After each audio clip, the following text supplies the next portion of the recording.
Howdy, this is Mackenzie Franklin from SideGame LLC here in Colorado Springs, Colorado. Guards of Atlantis II has become one of my new favorite games. The team play is incredible, but the thing that makes it stand out are the different heroes, the champions that you're going to command that have their own unique playstyles, sets of cards, and different level up patterns. In this video, we're going to be taking a look at all of the different heroes that are available in Guards of Atlantis II, as well as ranking them onto what are my favorites and my least favorites, and at the very end of the video, we'll take a look at all of the current expansions that are available for the game, and I'm going to rank which ones that I recommend that you grab first. If you haven't subscribed to the channel already, please make sure that you do. It is the best way to help us grow. And for those of you already subscribed, thank you so much for the continuous support. Let's talk about Guards of Atlantis II. Before we begin, I want to give a quick overview of Guards of Atlantis II. The point of this game is you are trying to win by either defeating enough of your opponent's heroes to reduce their life to 0, or you're trying to make sure that you are able to push the minions on the board to get to your opponent's castle and get an immediate victory. You're going to do this through playing action cards.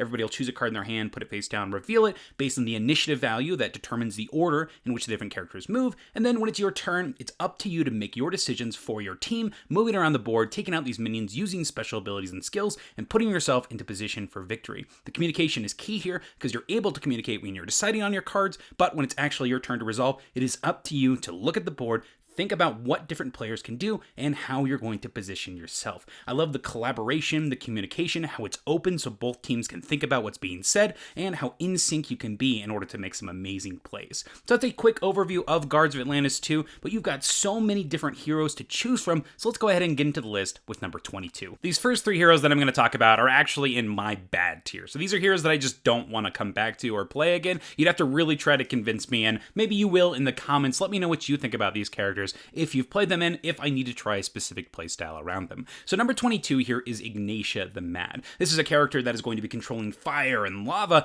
but her main mechanism is that she is going to be using her effects based on the tiebreaker token. There's a mechanism in the game where if you're resolving something at the same time, you have the same initiative number. Whoever has the tiebreaker token, it's on your team's color, you'll resolve your card first. After resolution, then you'll flip the tiebreaker token and then continue down that initiative order. So Ignatia's cards will a lot of times say, if you are on the blue side, you target a minion that's adjacent to you. But if it's on the red side, you have to target a minion that's not adjacent to you up to whatever your range is. So things like that. And this leads to a lot of moments where you've got yourself a plan set up, and then somebody just happens to get a tiebreaker on the right position, and it stinks. It feels awful because now all of a sudden your plan completely crumbles. You're not doing much on your turn, and then your whole team suffers for it. It's not a great feeling in my experience. And that being said, you are going to be trying to, as Ignatia, set yourself up. So even if you are on one of those sides that you didn't intend to be on, you may have triggered an effect that allows you to use both of those abilities. So for example, you might set yourself up to take out a minion that's adjacent to you, but if it does happen to flip the tiebreaker token, now your card can target something else. So you can put some planning into this, but in my experience, it may not be the thing that your team actually needs, and it just feels pretty subpar overall. In the background on each of these character sheets, you should also be able to see the stats of the different characters. So Ignatia has a bit mid attack, a little above average defense, low initiative, and low movement. So that's something to keep in mind as well when I'm talking about these experiences and feelings. And unfortunately, with all of that, there's nothing she really shines at in tandem with that dehabilitation of the tiebreaker token, so she is not the one for me. And the last thing that I want to do with each character is talk about the card that I think is my favorite to use in this one, and that's got to be this Moment of Equilibrium in the bottom here. It's a fast initiative gray card, so it's her neutral that she's always going to have throughout the entire experience, and what it does is it allows you to set the tiebreaker token to a specific color, and it stays there for the next 2 turns. So this means that you're going to guarantee that your characters are going to get their abilities to happen, so your tokens are actually going to be on the right side you need them to be for your next cards. This can be pretty critical in the first early rounds when you're trying to level up with Ignatia, but then it also is going to be really powerful during the very last rounds because sometimes the entire game hinges on a single card play and a single tiebreaker token. So if you're able to manipulate that and then all of a sudden give your team the advantage on a tiebreaker, that could be the difference between winning and losing. So that's number 22 on the bottom here. That is Ignatia the Mad. My number 21 goes to Arian the Tidemaster, and the reason that he's she's so low on this one is he's pretty dang generic. So when I think of Guards of Atlantis 2, I want some cool hero that has some unique things that make me excited to play again and again. And Arian doesn't really do that. He's pretty mid on most things. He's got a pretty strong attack stat, but all of his cards seem to be the most generic thing you could think up of in Guards of Atlantis 2. He's a 1-star complexity, so not a lot going on here, and some of his cards even strip some of the other mechanisms that are present in Guards of Atlantis 2. My favorite card that he has, though, is his Noble Blade. This is basic yellow, and what it allows you to do is not only defeat something, but get some movement on the thing next to the thing that you're attacking. So like if you attack a hero, then if there's a minion next to that hero, you can move it in position to maybe get a double strike next turn, or vice versa if you need to just push that enemy hero out of the way. So you've got some cool modulation. That actually won one of our games we played recently, that final turn, doing that to put somebody out of position. So it does have its uses, but not one that I'm ever going to go back and try to play. That is Arian the Tidemaster, number 21. My number 20 goes to Nebker the Harbinger. This guy has the coolest aesthetic. Egyptian necromancer, crazy wanderer. One of his cards allows you to cackle, and he's even got these awesome cards. This is my favorite one, by the way, where you can copy the effect of one of your opponent's discard pile cards. So this means that you can use all the abilities of your opponents, but the biggest nail in the coffin for this guy is that his speed and initiative, his movement, they're so slow, and I feel like I can't do much. And on top of that, his attack stat is also not great. So he's not actually dealing a lot of damage, he's not getting into the action, and he's super slow, so everybody is going to get some option to do something before he does. It's a little frustrating playing Nebker, because I feel like I'm just not doing anything well enough to even help the team out. So unfortunately, the coolest character with some amazing art as well as cool mechanisms, but the gameplay itself is just unsatisfying to me. It's my number 20, that is Nebker. So those are all of the bad characters, and I want to make sure that I mention here that this rating has to do with how much fun I have playing these characters, not necessarily the power level. I think that there are some well-vetted players over on the BGG forums that can give you excellent tier lists of which characters have the best win rates from so many different recorded plays. These are all of my experiences playing them and having fun playing them. So those are all the bad characters. Let's move on to the fine characters, going from number 19 to 16, starting off with Swift the Sharpshooter. Now, her whole gimmick is she is a sharpshooter. She's going to have cards with ridiculous ranges, and at the start of her kit, she has to make sure that she's exactly at that range to be able to hit something. And this is kind of awesome because you can get into the action right away, get something, and then get even a double hit with the reload card. And that's my favorite card. It's her yellow card, which means she'll always have it. It's her reload. She can play it to immediately do the action of the card that she played in the last turn. So she's able to get an extra attack in. She's able to get an extra skill in if she's trying to repeat some interesting skill. And I think that there's a lot of cool interplay with that. So that's Swift the Sharpshooter here. You've got a lot of different choices when it comes to how to use that reload card, but the reason she's at the bottom here is you can get into a pretty repeatable pattern, and that's not as satisfying to me because sometimes your moves seem to be telegraphed for you. So she's got that one gimmick, she does it hard, and I would like to try her a couple more times to see how switching in between her different attack styles might be the way to work it. So that's my number 19, that is Swift the Sharpshooter. Going on to number 18, we have Min the Dragon Monk. Now he's a character that rotates all around token usage. In Guards of Atlantis 2, tokens are these counters that you'll be placing on the board, and based on the cards of Min, they'll get special abilities and effects. And generally, they also serve as obstacles, but Mins can also be areas that characters can walk on, and there's sort of like traps that you can set for the other players. Now, the one bad thing about tokens is generally, outside of one of the characters, they're going to disappear at the end of the round. So they'll be there for the round based on the cards you play, and then they reset at the end of the round. And I think that's the biggest weakness here because he is so focused on these different tokens that you have to make sure that you're resetting them up each turn. And it's a gameplay loop that I don't find particularly satisfying, but when you do get to play him, you are going to definitely lean into that. So it is a bit of a different playstyle, which is why he moved from the bad to the fine tier. And my favorite card for Min is actually the Vanish card down here at the bottom. It's very ninja-esque, where if you're being attacked, you can play it from your hand as an auto defense, switch places with one of the tokens that you've played, and then you automatically get to block all the damage. It's so much fun because it's very like, oh, substitution jutsu, let's go, we swap, and it's great. It makes sense,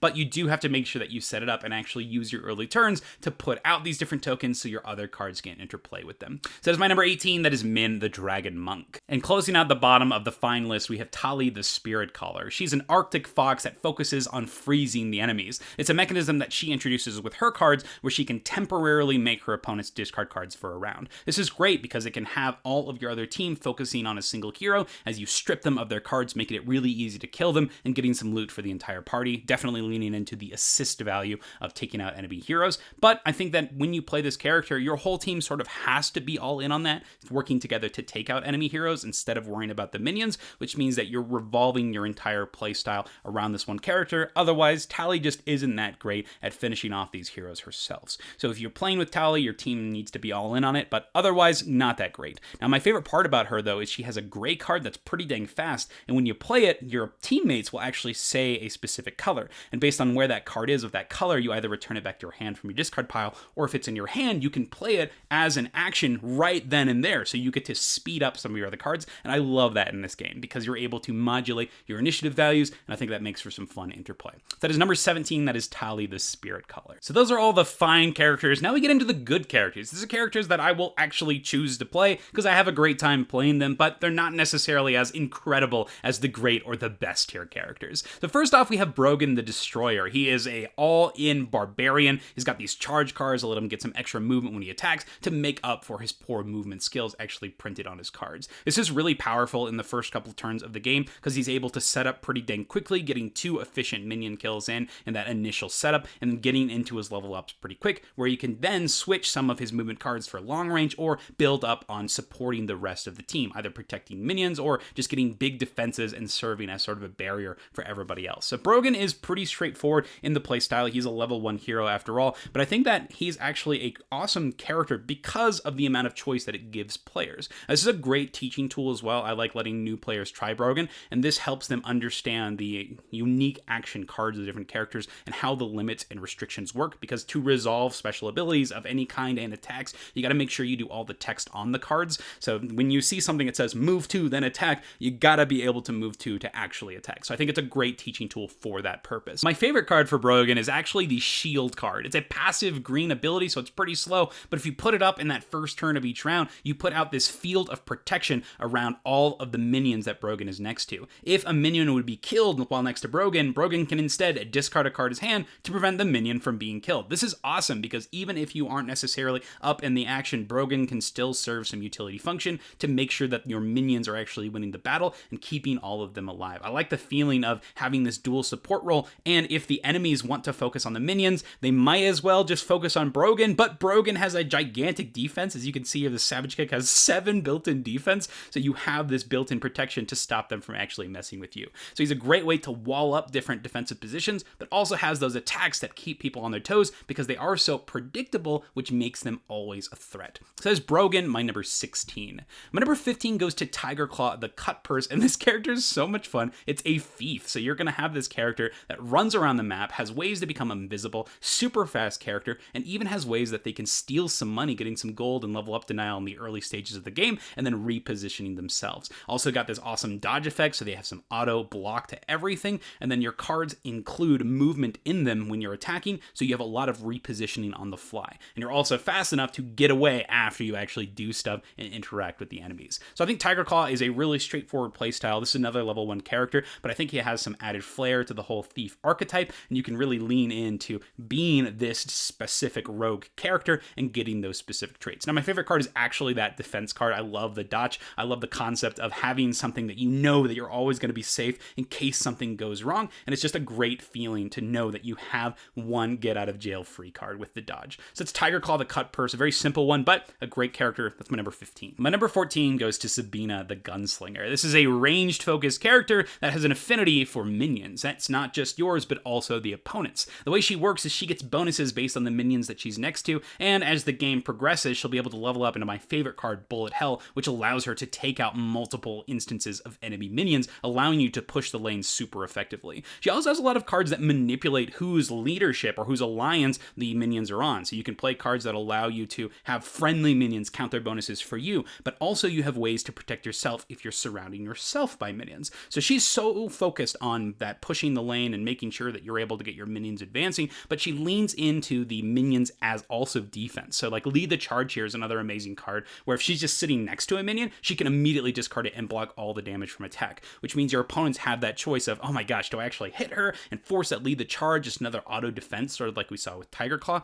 or do I just go for the minion and then not have to worry about that at all and turn it off? So I like how you're controlling the situation. She's got the built-in protection for actually being up in the fight, but she also serves as a great support character as she's able to flip the allegiances of those minions on your side, so that way you can get some extra numbers when you're trying to eliminate enemy heroes. So an excellent character overall with the range and the minion integration. It's number 14, that is Sabina. My number 13 goes to Wook the Grove Guardian. This is the big monkey of the two, and his whole deal is he's very similar to in the Dragon Monk where he interacts with tokens, but these tokens are trees and have special abilities where they don't actually disappear at the end of the round, which means you can set them up and continue using them, meaning you can play your other cards and not have to do that repetitive procedure at the start of each round. I love this because you're then able to use the trees for interesting effects. You have ways that the trees serve as protection, that way that the range attacks can't hit you if they're up. You can use them just as pivot points for gigantic amounts of damage, making people afraid to just end their movement next to a tree. And then when you're leveling up, you can even switch between these different attack types where you can sort of lean into the Brogan style of charging and doing extra damage from just moving through things. I like this playstyle quite a bit, and I think it's kind of fun to switch between your level ups between each of them. My favorite card for him, though, is actually has nothing to do with the trees. There's a card that he can play where if he's just standing next to an enemy minion, you can make it so it doesn't count for the minion fight, and it can be a pretty big surprise for the enemies when they thought that you were all out of attack cards, and all of a sudden you are up in the minion battle and getting some free recursion, setting you up for a trample for next round, getting that minion push, and making sure that you're able to progress the lane.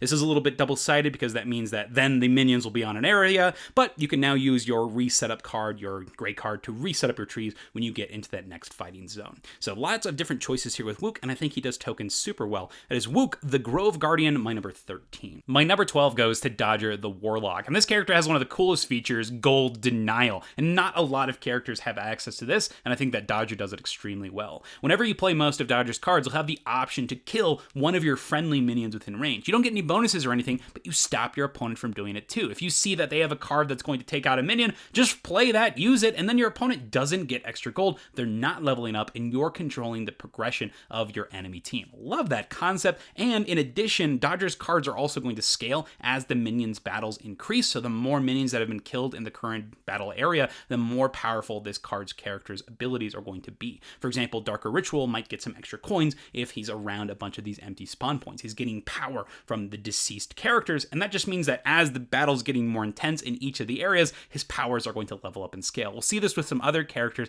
way down the list, but I think that's an excellent feature, and it's something that I want to see in more cards. Now, one of my favorite things about him, though, just take a look at the Middle Finger of Death here is one of my favorite cards, is he can be supportive while also being extremely deadly. Middle Finger of Death is a range attack, while Dodger is also super fast and has a lot of movement, so you can position into good places and then also help from afar, helping out with controlling the minions, but getting additional attack strength if the person that you're hitting has discarded cards. So you can switch from controlling those minions to getting additional boosts and actually putting pressure on opponents and being able to do both roles well, controlling minions while also defeating the enemy heroes. Dodger's super flexible and has that Gold Denial, which makes him shine. That's my number 12, that is Dodger the Warlock. My number 11 goes to Ursifar the Savage, the big bear of the game, this giant creature that goes enraged. A lot of his cards will say if you are not enraged, play this thing, you are enraged for the rest of the turn, and then every single card you play after that will have some additional benefit, whether it be moving, drawing people in, doing even extra damage. It's so much fun to put this giant threat. And the terrifying thing about this, while Ursifar's movement is not the greatest, his initiative is pretty dang good. So if you can set up some enrage early in the round and you're just next to any enemy character, they're going to be terrified by standing next to you. Ursifar's attack is some of the highest in the game, so you got to be careful when you're next to this character, but it's so much fun to just put that threat out there.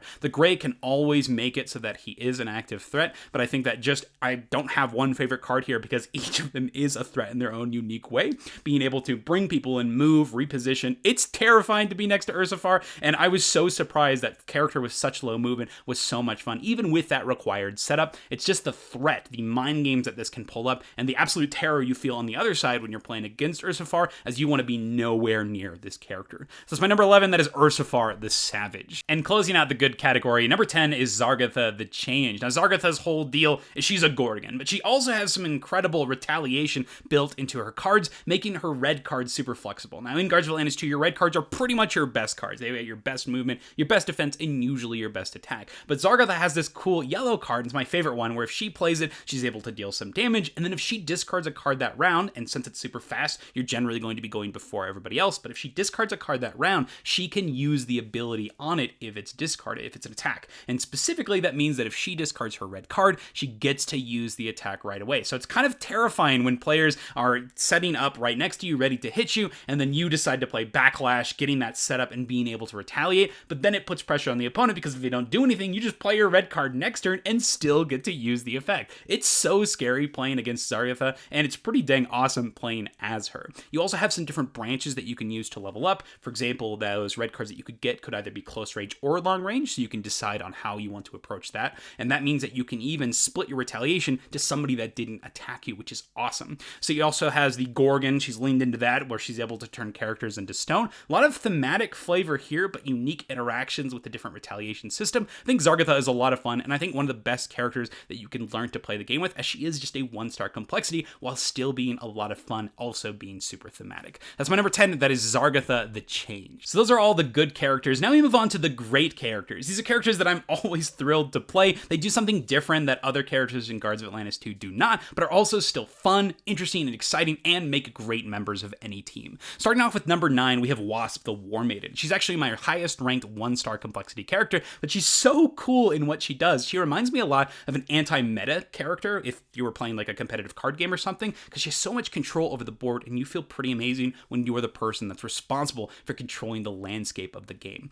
Now, some of my favorite cards is a lot here. She's got cards that reminisce of previous things that we've seen, blocking damage instantly, but also tying in retaliation to that, making your opponents discard cards if they do. She's got ranged and close range attacks that you can switch between, and then her coolest cards are her control cards, and that has to do with her gray and her yellow, which you'll always have access to. Her gray is static barrier, which means that players cannot leave her area if they're within her radius, and then players that are outside of her radius cannot come into her radius. So she can control the entire board state just based on where she's standing, and it's super fast, so it's going to be active that round for the majority of it. And then her yellow card is an attack, but also paired with shutting down skills and abilities, which is so cool. If somebody set up a wall or some protection ability, you can turn it off for the entire next turn. It feels so good to be able to find loopholes in special effects that players thought that they were safe behind. So that's Wasp the War Maiden. That's my number 9. Number 8 goes to Trinkets the Scavenger, a unique character that comes with 2 different miniatures, and one of them is this cute little crocodile, and the other is an actual turret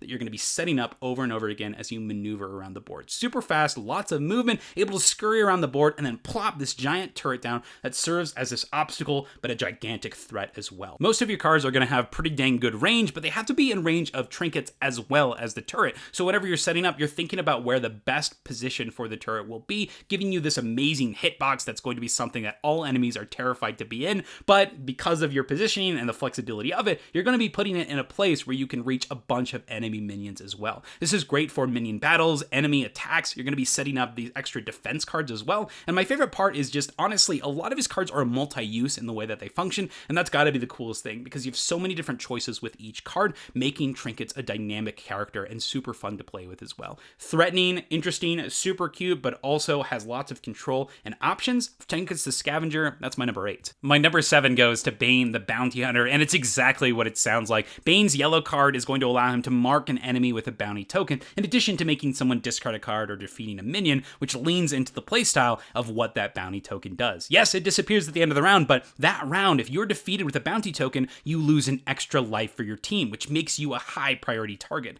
And then Bane can lean into that token by upgrading his red cards, giving additional strength when targeting the character with the bounty. This is terrifying, because that mind game alone, just having the token, means that you need to make sure that you are not dying that round. It's pretty scary and pretty high pressure, and I love the mind games that simple yellow card will do. In addition, Bane's cards are super efficient in getting him leveled up pretty quickly. One of my favorites is Dead Man's Hand. This allows you to choose somebody in radius, and then they have to put a card from their hand face down, and you guess what it is. Based on the results, it's either going to get discarded or you're going to get some coins from it, giving you some extra ways to control the enemy based on how many cards they've played and discarded already. You're going to get more choice on whether or not you need the coins for leveling up, or if you want to go all in on the attack. It's up to you how you want to pursue, and I think that Dead Man's Hand is not only flavorful, but also extremely powerful, and it gives you a lot of choices as the player character. Bane has a lot of options for being so straightforward, and I think that he's a great character in general, one that you should give a try for sure. As my number 7, that is Bane the Bounty Hunter. My number 6 goes to Silver Arrow the Pathfinder, and she is a long-range character that wants to make sure that she is staying out of the fight, while also getting so much control and movement that she can definitely do that and still be an effective part of the team. Her initiative is crazy, which means you're pretty much always going first. Her movement is insane, including her silver card, which lets her dash around the board as long as she's not next to any enemies, and that's her whole deal. She wants to stick in the shadows, getting all of this extra advantage, but also being a huge boon to your team, as she's able to snipe minions from afar, give additional support to fighting and taking down heroes, and just being out of range so that she's no real big threat to being killed herself. One of my favorite cards is that silver card that she has available to her. It's always in her hand and gives her an extra way to move around without spending any of her high attack cards or her attack cards in general. So I like that she has a lot of control and every card in her hand is pretty much usable at all times. That's Silver Arrow, the Pathfinder. Extremely straightforward character, but one that I have a lot of fun with, being an aggressive character while also being a great support option. That's Silver Arrow, the Pathfinder. Closing out the great category, that's my number 6. And that brings us to the top 5 heroes in Guards of Atlantis II, the best characters, as they have the most interesting mechanisms paired with thematic touches, as well as are the most satisfying to play and give you gratifying gameplay throughout the experience. Not only being team players, but also being just standalone good and the most interesting and fun to play. Number 5 goes to Garrus the Gladiator, a blend of control with threatening abilities, but also downright aggression and some pretty big fear in actually dealing damage to Garrus himself. The way that he works is most of his cards will allow you to manipulate some aspect of your opponent's movement, restricting how much they can move, or straight up threatening them, scaring them away, and pushing them out of his range, which is awesome because if you place yourself near things you're trying to protect, he serves his purpose well. In addition, if your opponent does decide to get in range to actually deal damage to Garrus, this is terrifying because they are going to allow you to trigger the abilities of all of your cards. Getting cards in your discard pile bolsters the effects of your own cards. And this is pretty great because not only are your opponents going to be terrified of doing this, but you have ways to self-discard your own cards from your area, meaning that even if your opponents don't engage with you, you have the option to turn your stronger abilities on. This is terrifying for the enemy. I think that Garrus has a great blend of aggression and control, and this is something that I love that agency of in Guards of Atlantis 2, and Garrus does it pretty straightforward while also being dang good at his job. So that is Garrus the Gladiator. Favorite cards here, I think that just his basic yellow is pretty dang straightforward, bumping up to a 6, that's super fast if you've got a card in the discard pile. Terrifying and always present, something to always consider when you're fighting against Garrus. That's my number 5, Garrus the Gladiator. Number 4 goes to Cutter the Sky Pirate, who has so much control and mastery of movement that you're going to be zipping around the board the entire time. She's got her attack cards that allow her to move or just shoot in straight lines. You can switch back and forth between them. Yellow cards that set up those straight lines for you, allowing you to get additional discards and repositioning along the way. And then blue cards that allow you to gain some extra coinage or some more manipulation and modulation as you are setting up these perfect combo turns with some consistent high initiatives on most of your cards, making you a persistent threat for the opponents. I love her modulation, and one of my favorite cards has to be her silver card that is a grappling gun, and it just shoots something that's in, I think it's 5 spaces away. She's able to dash towards it if it's an obstacle. So you're able to pivot, move, get into position, and then really zip around and put pressure on almost everybody at any time on the board. It's a lot of fun playing Cutter the Sky Pirate, making your enemies walk the plank, getting some extra treasure, and then swashbuckling your way to victory. So that's Cutter the Sky Pirate, my number 4. My number 3 goes to Hanu the Trickster, the fastest character in the game, and also the best monkey in the game. Hanu's biggest feature is the fact he's always going to be going first, getting hits in, able to mess with things, but also able to put a huge amount of control in your opponent's actions, but also supporting your team. One of his best cards, and my favorite, is his silver card, where you're able to bump up any other card on the board up to initiative 12, I think it is. So it's going to be going right after you play it, which is so scary because you can talk to your teammates and make sure that they're getting their hits or their abilities in first before opponents are even able to react. It's pretty amazing because that's even before their items and effects. It's a base initiative value. So if they've invested in initiative items, that's going to trigger as well. It is crazy the amount of control that you have as Hanu,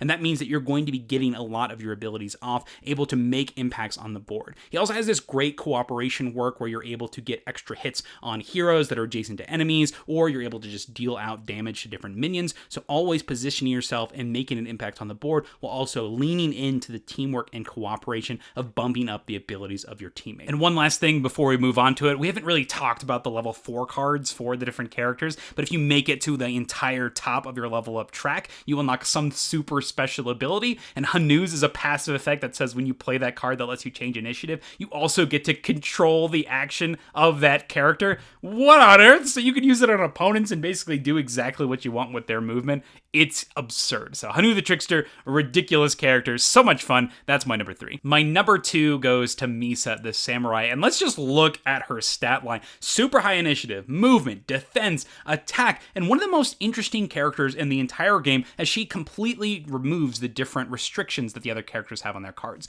Generally, your yellow card is going to be a bit of a weaker attack and allow you to get maybe some extra damage on minions or a little bit of pressure on enemies. Your red card is like your best card, and then your green card is a bit slow but has some effect on the game. Your blue is a big defense, and then your gray is a bit of a situational card. Misa throws all of that out of the window and says, instead, I'm just going to have one attack card, my red card, and it's going to be absolutely ridiculous. A 7 damage or like a 6 or all the way up to a 9 damage that's undefendable, and then this is going to be basically a guarantee kill on any character that it actually hits. And it's going at a pretty fast speed, so you can invest in initiative, you can team up with someone like Hanu to make sure it goes off, and then you can even do something like Focus where you're able to do 2 attacks in a row. This is terrifying because you know that she's got one big hit, and if it happens, you are smoked. There's no way you're surviving this. But then her yellow card is an additional gigantic defense or movement card. There's so many different choices with the way that Misa is going to be moving and reacting, but the coolest card that she has in her kit is her silver card. Her silver card allows you to teleport anywhere within 2, and if somebody is next to her or within radius of her, they have to attack her that turn if you play it. This is a great option for protecting your friends, protecting your minions on the board to control the minion battle, but also repositioning and setting yourself up for that gigantic attack next turn. And because her defense and everything else is so high, you can really take a couple of hits as you position yourself and say, okay, I'm going to stand here, use your big hits. You can see what people are playing because it's super fast, that gray card, to actually position yourself, and you can even increase her radius abilities with some of your level up choices. Misa is absolutely terrifying, but makes it so that the gameplay opens up with what you're doing with her different actions. You have so many choices with the way you're moving, with the way that you're using your attack cards, how you're able to protect the different skills of your opponents, and the fact that she does not follow those standard conventions that the other characters have means that you're exploring new areas of Guards of Atlantis II that you didn't think possible. This just turns the entire system on its head while still playing guards but being unique and interesting. I love playing Misa, and it's one that I'm going to be asking to come back to a lot. This is probably one of our most played characters from our copy of Guards of Atlantis II because people just love the impact that she has when she hits the board. And one last thing before we stop talking about Misa is a little addition to her gigantic one singular attack card is if you just happen to don't actually kill the opponent that you're fighting with, if they had to use their red card or like use a bunch of defense or things to actually bolster it up, you get money back because they were able to actually block your attack.